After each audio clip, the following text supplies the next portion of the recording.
विद्यार्थियों नमस्कार। मैं Vinod Garg, assistant professor political science, government college Dholpur. विद्यार्थियों, कल की वीडियो में हम शीत युद्ध की उत्पत्ति और विकास, शीत युद्ध का अर्थ और परिभाषा और शीत युद्ध की नेचर के बारे में चर्चा कर रहे थे।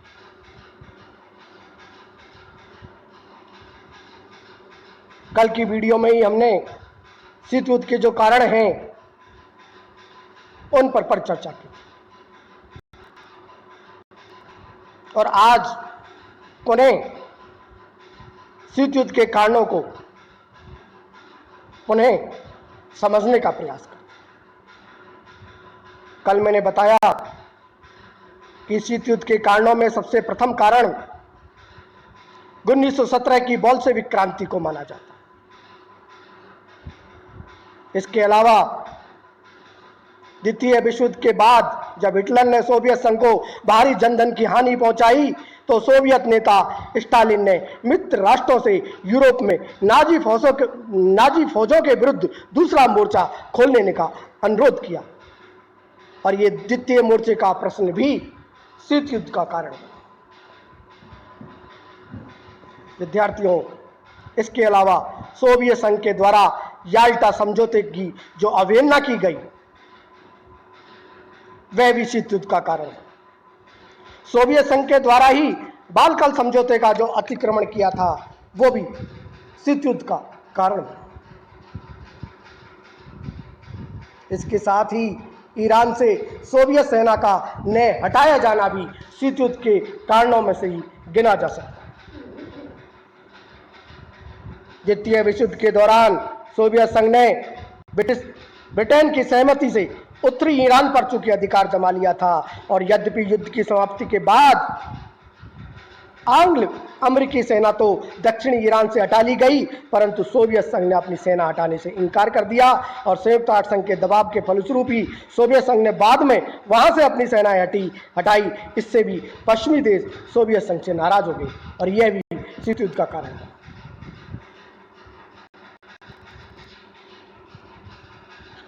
विद्यार्थियों मित्रों, इसके अलावा यूनान में सोवियत संघ का हस्तक्षेप भी शीत युद्ध के कारणों में ही गिना जाता है, क्योंकि 1944 में एक समझौते के द्वारा यूनान ब्रिटेन के अधिकार क्षेत्र में स्वीकार कर लिया था और द्वितीय महायुद्ध में ब्रिटेन की स्थिति चूंकि बहुत कमजोर हो गई थी, जिससे ब्रिटेन ने यूनान के अपने सैनिक अड्डे समाप्त करने की घोषणा कर दी और यूनान के शक्तिशून्य प्रदेश को भरने के लिए पड़ोसी साम्राज्यवादी देशों, चाहे अल्बानिया हो, चाहे यूगोस्लाविया हो, चाहे बुल्गारिया हो, इन सभी के द्वारा सोवियत संघ की प्रेरणा से यूनानी कम्युनिस्ट छापामारों को परंपरागत राजतंत्री शासन उखाड़ फेंकने के लिए सहायता दी जाने लगी और इसका परिणाम यह हुआ कि ट्रूमैन सिद्धांत और मार्शल योजना के तत्वाधान में अमेरिका का हस्तक्षेप किया जाना अपरिहार्य हो गया, अन्यथा यूनान का साम्राज्य खेमे में जाना निश्चित सही हो गया और यह कारण भी शीत युद्ध के कारणों में गिना जाता है। यह भी कारण शीत युद्ध के लिए उत्तरदायी रहा। विद्यार्थियों मित्रों, इसके अलावा टर्की पर सोवियत संघ का जो दबाव है वो भी शीत युद्ध के लिए शीत युद्ध को आगे बढ़ाने में महत्वपूर्ण भूमिका को निभाया। टर्की पर सोवियत संघ का दबाव, चूंकि युद्ध के तुरंत बाद सोवियत संघ ने टर्की पर कुछ भूप्रदेशों पर और बास्फोरस में नाविक अड्डा बनाने का अधिकार देने के लिए चूंकि दबाव डालना शुरू किया, परंतु पश्चिमी राष्ट्र इसके चूंकि विरुद्ध थे, तब टर्की पर सोवियत संघ का हस्तक्षेप बढ़ने लगा तो अमेरिका ने उसे चेतावनी दी कि टर्की पर किसी भी आक्रमण को सहन नहीं किया जाएगा और मामला सुरक्षा परिषद में रखा जाएगा। विद्यार्थियों मित्रों, इसी के साथ अगला महत्वपूर्ण कारण अणु बम का आविष्कार है। शीत युद्ध के सूत्रपात का एक अन्य कारण परमाणु बमों का आविष्कार होना है, क्योंकि ये कहा जाता है कि परमाणु बम ने हिरोशिमा को पूर्ण तरह विध्वंस ही नहीं किया, अपितु युद्धकालीन मित्र राष्ट्रों की मित्रता का भी अंत कर दिया।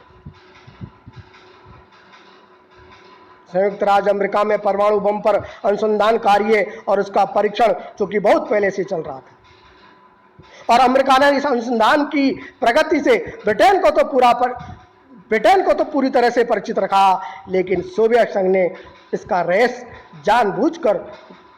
संघ से इसका रहस्य अमेरिका ने गुप्त बनाए रखा, और सोवियत संघ को इससे जबरदस्त सदमा पहुंचा और उसने इसे एक घोर विश्वासघात माना। इधर अमेरिका और ब्रिटेन को परमाणु बम के कारण यह अभिमान हो गया, यह प्राउड हो गया कि अब उन्हें सोवियत सहायता की कोई आवश्यकता नहीं है। इसलिए यह कारण भी दोनों पक्षों के मध्य मन मुटाव का कारण बना और शीत युद्ध की उत्पत्ति के लिए इसने अपनी महत्वपूर्ण भूमिका को अदा किया, निभाया। मित्रों, विद्यार्थियों, अगला महत्वपूर्ण कारण सोवियत संघ के द्वारा अमेरिकी विरोधी प्रचार अभियान का होना द्वितीय महायुद्ध के समाप्त होने के कुछ समय पूर्व ही प्रमुख सोवियत पत्रों में अमेरिका की नीतियों के विरुद्ध घोर आलोचनात्मक लेख प्रकाशित होने लगे, और इस प्रचार अभियान से अमेरिका के सरकारी और गैर सरकारी क्षेत्रों में बड़ा विक्षोभ फैला, और अमेरिका ने अपने यहाँ बढ़ती हुई साम्यवादी गतिविधियों पर अंकुश लगाना प्रारंभ कर दिया, ताकि अमेरिका में साम्यवाद के प्रभाव को बढ़ने से रोका जा सके। सोवियत संघ ने अमेरिका में भी साम्यवादी गतिविधियों को प्रेरित किया। 1945 के प्रारंभ में स्ट्रेटेजिक सर्विस के अधिकारियों को ये मालूम पड़ गया कि उनकी संस्था के गुप्त दस्तावेज साम्यवादी संरक्षण में चलने वाले पत्र अमरेशिया के हाथों में पहुंच गए, और 1946 में कैनेडियन रॉयल कमीशन की रिपोर्ट में कहा गया कि कनाडा का साम्यवादी दल सोवियत संघ की एक भुजा है,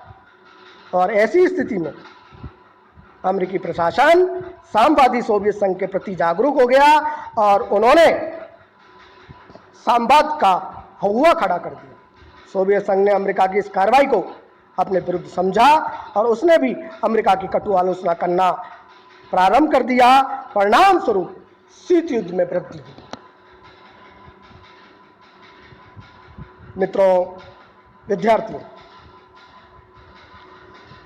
शीत युद्ध को प्रारंभ करने के इस कारणों की श्रृंखला में अगला कारण पश्चिम की सोवियत विरोधी नीति और प्रचार अभियान को माना जाता है। चूंकि पश्चिम की सोवियत विरोधी नीति और प्रचार अभियान में जलती आहुति क्योंकि पश्चिम की सोवियत विरोधी नीति और प्रचार अभियान ने जलती आहुति में घी का चूंकि काम किया, और इसलिए 18 अगस्त 1945 को बर्नेज अमेरिकी राज्य के सचिव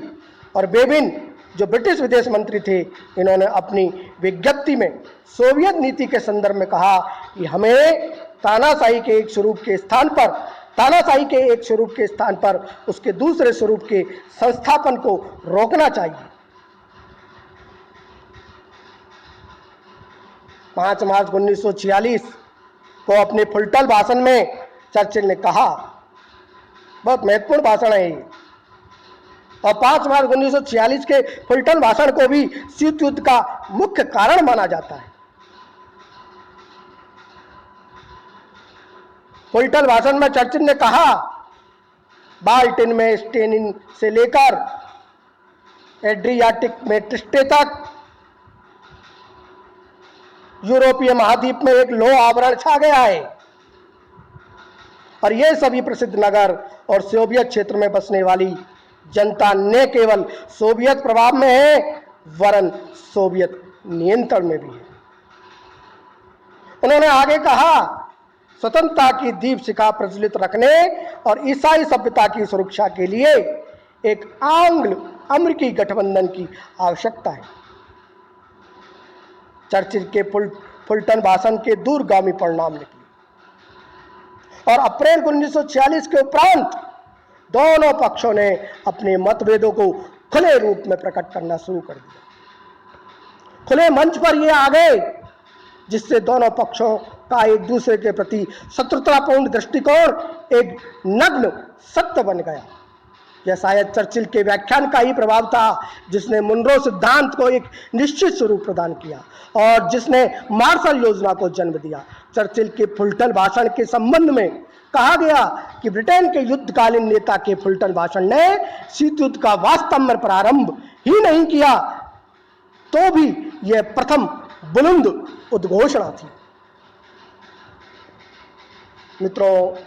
विद्यार्थियों, शीत युद्ध के कारणों की इसी श्रृंखला में अगला कारण बर्लिन की नाकेबंदी को माना जाता है, क्योंकि के द्वारा लंदन प्रोटोकॉल का उल्लंघन करते हुए बर्लिन की नाकेबंदी कर दी गई और इससे पश्चिमी देशों ने सुरक्षा परिषद में सोवियत संघ की नाकेबंदी के विरुद्ध शिकायत की और इस कार्रवाई को शांति के लिए घातक बताया गया। मित्रों, विद्यार्थियों, इसके अलावा सोवियत संघ के द्वारा वीटो का बार बार प्रयोग करना भी शीत युद्ध का ही कारण है, क्योंकि सोवियत संघ ने अपने वीटो के अनियंत्रित प्रयोगों के द्वारा संयुक्त राष्ट्र संघ के कार्यों में बाधा डालना प्रारंभ कर दिया और क्योंकि वह संयुक्त राष्ट्र संघ को विश्व शांति और सुरक्षा स्थापित करने वाली एक विश्व संस्था न मानकर अमेरिका के विदेश विभाग का ही एक अंग समझता था, इसलिए वीटो के बल पर उसने अमेरिका और पश्चिमी देशों के लगभग प्रत्येक प्रस्ताव को निरस्त करने की अपनी नीति बनानी थी, अपनी रीति बना ली थी।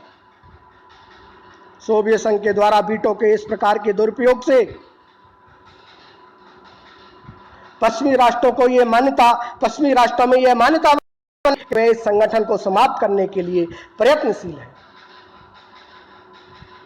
इसी कारण पश्चिमी राष्ट्र सोवियत संघ की कटु आलोचना करने लगे, जिसके परिणाम स्वरूप उनमें परस्पर विरोध और तनाव का वातावरण और अधिक विकसित हो। मित्रों, विद्यार्थियों, शीत युद्ध के कारणों की इसी श्रृंखला में अगला कारण सोवियत संघ की लैंड लीज सहायता को बंद किया जाना भी है। लैंड लीज एक्ट के अंतर्गत अमेरिका द्वारा सोवियत संघ को जो आंशिक सहायता प्रदान की जा रही थी, उससे यह असंतुष्ट तो था ही, क्योंकि यह सहायता केवल बहुत कम थी, अत्यंत अल्प मात्रा में थी, किंतु इस अत्यंत अल्प सहायता को भी राष्ट्रपति ट्रूमैन ने द्वितीय विश्व युद्ध के बाद एकाएक बंद कर दिया और इससे सोवियत संघ का नाराज हो जाना स्वाभाविक था और यह भी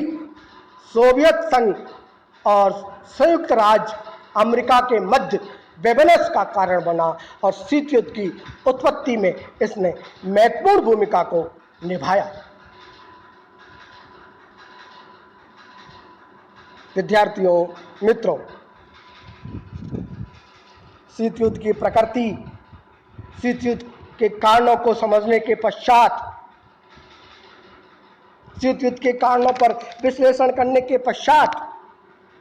अब हम अगली वीडियो में शीत युद्ध की प्रगति और विस्तार है इस पर चर्चा करेंगे, क्योंकि शीत युद्ध की प्रगति और विस्तार का अध्ययन हम